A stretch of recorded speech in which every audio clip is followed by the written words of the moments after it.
नमस्कार। देखिए, युद्ध का चेहरा तो हमेशा से ही बदलता रहा है, लेकिन एक चीज है जो कभी नहीं बदली। वो है टेक्नोलॉजी की भूमिका, जो इसे हर बार और ज्यादा खतरनाक बना देती है।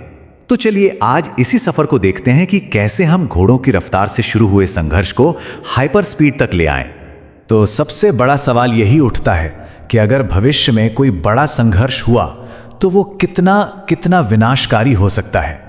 ये एक ऐसा सवाल है जो आज के समय में शायद पहले से कहीं ज्यादा जरूरी हो गया है। और इसका जवाब हाल की कुछ स्टडीज के मुताबिक ये चौंकाने वाला नंबर है, 500 करोड़। जी हां, 5 अरब लोग। ये वो संख्या है जो एक न्यूक्लियर वॉर के बाद सीधे धमाकों से नहीं, बल्कि उसके बाद फैलने वाले अकाल से खत्म हो सकती है। ये सिर्फ एक आंकड़ा नहीं है, ये एक बहुत बड़ी चेतावनी है। और पता है, ये जो खौफनाक आंकड़ा है, ये सिर्फ शुरुआती धमाकों से नहीं आएगा। असली तबाही तो उसके बाद शुरू होगी, जिसे कहते हैं न्यूक्लियर विंटर। जरा सोच कर देखिए, परमाणु धमाकों से इतनी धूल और कालिख उठेगी कि वो आसमान में सूरज को ही ढक लेगी। तापमान एकदम से गिर जाएगा और दुनिया भर की सारी फसलें बस तबाह हो जाएंगी। और नतीजा, पूरी दुनिया में एक भयानक अकाल। तो सवाल यह है कि हम इस कगार तक पहुंचे कैसे, है ना? इस भयानक भविष्य को समझने के लिए हमें थोड़ा पीछे जाना होगा, इतिहास के पन्नों को पलटना होगा और यह देखना होगा कि कैसे समय के साथ साथ तबाही का यह पैमाना इतना बड़ा होता चला गया। तो चलिए समय में थोड़ा पीछे चलते हैं और दो ऐसे बड़े संघर्षों की तुलना करते हैं जिन्होंने अपनी अपनी तकनीक से पूरी दुनिया को हिलाकर रख दिया था। इससे हमें अंदाजा लगेगा कि यह पैमाना असल में बदला कैसे है। अब यहां देखिए, यह बहुत दिलचस्प है कि कैसे पावर का सोर्स ही लड़ाई का स्केल तय कर देता था। एक तरफ हैं 13वीं सदी के मंगोल, जिनकी पूरी की पूरी फौजी ताकत किस पर टिकी थी? घोड़ों पर। और वो घोड़े किस पर निर्भर थे? घास पर। और दूसरी तरफ 20वीं सदी की सेनाएं, जिन्हें पावर कहां से मिल रही थी? बड़े बड़े कारखानों और तेल के कुओं से। और अब इन दोनों के विनाश के आंकड़े देखिए।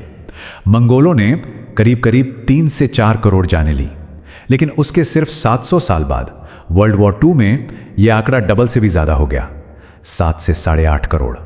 यह साफ दिखाता है कि इंडस्ट्रियल टेक्नोलॉजी ने हमें कितना कितना ज्यादा खतरनाक बना दिया था।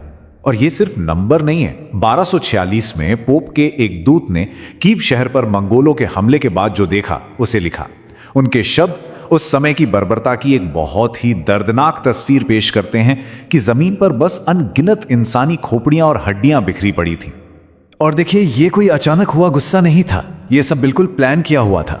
उर्गेंच नाम के शहर पर कब्जा करने के बाद कहते हैं कि हर एक मंगोल सैनिक को बाकायदा आदेश दिया गया कि तुम्हें 24 लोगों को मारना है। मतलब ये एक तरह से विनाश का इंडस्ट्रियल स्केल था, बस फर्क इतना था कि मशीनें नहीं थीं। चलिए अब फास्ट फॉरवर्ड करके आज के दौर में आते हैं, क्योंकि आज लड़ाई का मैदान पूरी तरह बदल चुका है। अगली बड़ी छलांग सिर्फ हथियारों की ताकत में नहीं है, बल्कि इंफॉर्मेशन यानी सूचना को ही हथियार बनाने में है। आज का सबसे बड़ा लक्ष्य है डेटा पर प्रभुत्व। इसका सीधा सा मतलब है दुश्मन की आंखें और कान ही बंद कर दो। सोचिए, अगर किसी की सैटेलाइट को बेकार कर दिया जाए, उनके सारे कम्युनिकेशन को जाम कर दिया जाए, तो उनकी इतनी बड़ी सेना भी बस अंधी और बहरी होकर रह जाएगी। यही है असली आज की लड़ाई। और यहीं पर एंट्री होती है एल्गोरिथमिक युद्ध की। यहां हथियार क्या है? Computer code. एक एआई का इस्तेमाल करके किसी दूसरे देश का पावर ग्रिड बंद किया जा सकता है, उनका स्टॉक मार्केट गिराया जा सकता है, या उनके ड्रोन के नेविगेशन सिस्टम को ही हैक किया जा सकता है। ये बिना एक भी गोली चलाए युद्ध जीतने जैसा है। तो अब नए टारगेट क्या हैं? टैंक नहीं, बंकर नहीं। अब टारगेट वो चीजें हैं जो दिखती भी नहीं है, जैसे किसी देश का जरूरी डेटा, उनके मिलिट्री और इकोनॉमी को चलाने वाले एल्गोरिथम, और तो और आम लोगों का भरोसा भी। याद है वो राष्ट्रपति ज़ेलेंस्की का डीप फेक वीडियो आया था जिसमें वो सरेंडर करने की बात कर रहे थे? ये दिमाग की लड़ाई है। और आज के समय में किसी देश की सेमीकंडक्टर सप्लाई चेन पर हमला करना किसी शहर पर बम गिराने जितना ही बड़ा नुकसान कर सकता है। तो आखिर में ये पूरी कहानी आके कहाँ रुकती है? ये रुकती है हम इंसानों और हमारे ही बनाए हुए युद्ध के औजारों के रिश्ते पर। ये टाइमलाइन देखिए, ये सब कुछ बयां कर देती है। 13वीं सदी में लड़ाई की रफ्तार थी घोड़ों की रफ्तार। फिर 20वीं सदी में रफ्तार हो गई इंडस्ट्री और तेल की।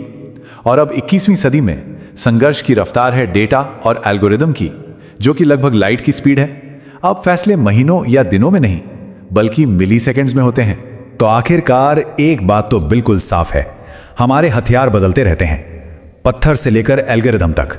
लेकिन एक पैटर्न है जो कभी नहीं बदलता।